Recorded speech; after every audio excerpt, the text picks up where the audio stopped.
Priatelia, máme tu brutálnu kauzu, slzy, proste peklo.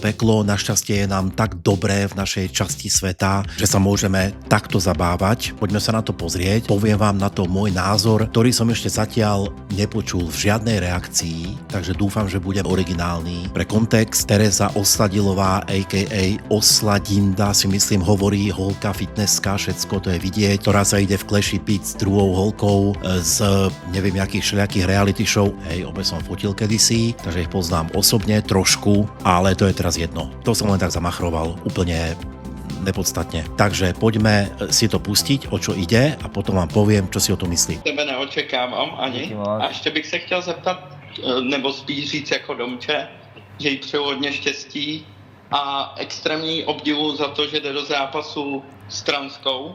Je to masakr, protože ten zrzavej týpek tam, ten mezi nohama musí mít hrozného flígra. To není jako když koťátko zívne. Hrozný masakr. Keby to ešte týpek nechal u tej transky, to sa aj oni zasmiali, no tak okej, dobré, budem o tom hovoriť pozdejšie, ale holka ako Osladinda, snad hovorím správne, s tým, čo robí, s tým, jak maká a s tým, jaký typ postavy sa jej evidentne páči, musí s tým počítať, že sa nájdú ľudia, ktorí to okomentujú takto nevyberavo. Čakal by som, že jej to bude úplne jedno. Potiaľ ešte tento týpek z Brna, či odkiaľ to volá, ešte budíš, ale ďalej to teda ako zbytočne, poďme na to. Omezil bych ten testák, protože ten robustní piční pach je cítit až přes obrazovku. Kámo, akože toto není ani vtipné, ani no proste robustní pach. Tebe je 12 alebo 22 a zastydla puberta, alebo čo? Včera si pozeral poprvé pičko na HB a dodneska sa z toho nespamätal. Díky moc, jak mějte se krásně a pozdrav z Brna. Čus. Děkuju. Robíš teda Brnu, reklamu ti poviem, tak krásne mesto. Ahoj. Co nutí tyhle lidi prostě tohle říkat? Správně. Tak, A To byla brněnština? ty poslouchej. Flígr, ty vole. Ty poslouchej, já nevím. Za Brno. Tak, jdeme na další telefonát. To se omlouvám. Tak stopl.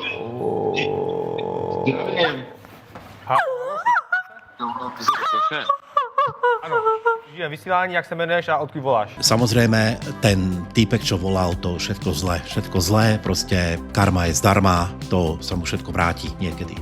Dosaje takú pizdu frajerku, ktorá ho tak zničí za toto, že potom bude 2 roky plakať. Sú tam dve možnosti.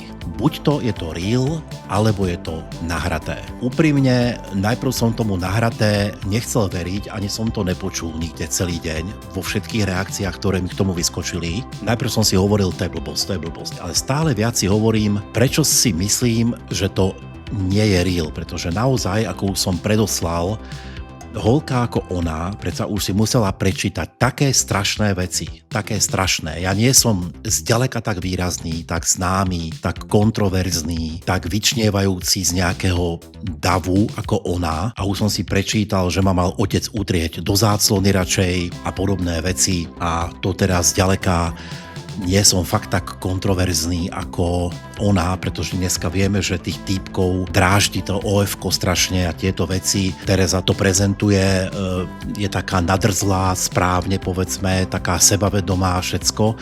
Nehodí sa mi úplne k tomu, že by ju potom toto takto položilo. Fakt sa mi to nehodí. Sorry, ale ja by som čakal od nej, ako ja ju poznám, osobne síce je to 2 hodiny a potom nejaké písanie, že toho týpka tak utre, ale tak, že ten proste si 5 rokov nezaslúži potom. Urobila toto. Keby to malo byť nahraté, tak toto je jasné, že budú všetci riešiť, preto aj všetci riešia, a bude to neskutočná v podstate reklama, lebo aj negatívna reklama je reklama, že? Takže mne to stále takto vychádza, že je to proste dohodnuté. Ten plač, neviem, ja ju nepoznám, jak plače, nepoznám ju natoľko, či bol real alebo nebol real, ale kľudne si viem predstaviť tú situáciu, že tam odbehla, zavzlíkala 5-krát, potom chalani z Forpixu, pozdravujem, jej vypli mikrofón, všetko a potom sa tam strašne všetci bavili a smiali. Pokiaľ to tak nie je a ona sa tam, nedaj Bože, fakt nejak nepekne zrútila alebo niečo, tak samozrejme je mi to ľúto a berem to späť, ale tým pádom úplne neviem, čo teda robiť v tejto súťaži. človek, ktorého toto položí. To mi potom fakt nie je jasné, úprimne. Stále si myslím a som zvedavý, ako to skončí. Vec, ktorá je proti tomu, že to je nahraté, zase je tá, že podľa mňa Clash by si nelajzol takéto hulvácké chovanie sa k holke, pretože majú za sebou nejaké kauzy. Práve aj Tomáš Lesi hovoril o tom, že vie, že sú vzorom pre mladých ľudí a teda. A tam mi zase nesedí, že by dopustil takýto dohodnutý fakt na hrane, alebo čo na hrane, za ešte po tú transku povedzme na hrane, ale už od tej transky vyššie za akoukoľvek hranou, že by dopustil takúto kontroverziu. Keď na druhej strane je to, že niekto tam zavolá, on za neho nemôže, no neviem, je to na hrane, sám som zvedavý, ako to bude pokračovať. Každopádne je ešte potrebné na záver zdôrazniť, že takéto chovanie k ženám, či to už bolo nahraté, nenahraté, real, nereal, vo všetkých prípadoch je absolútne katastrofálne. Čo si o tom myslíte vy? Napíšte mi do komentárov, čo si myslíte, ako to môže byť.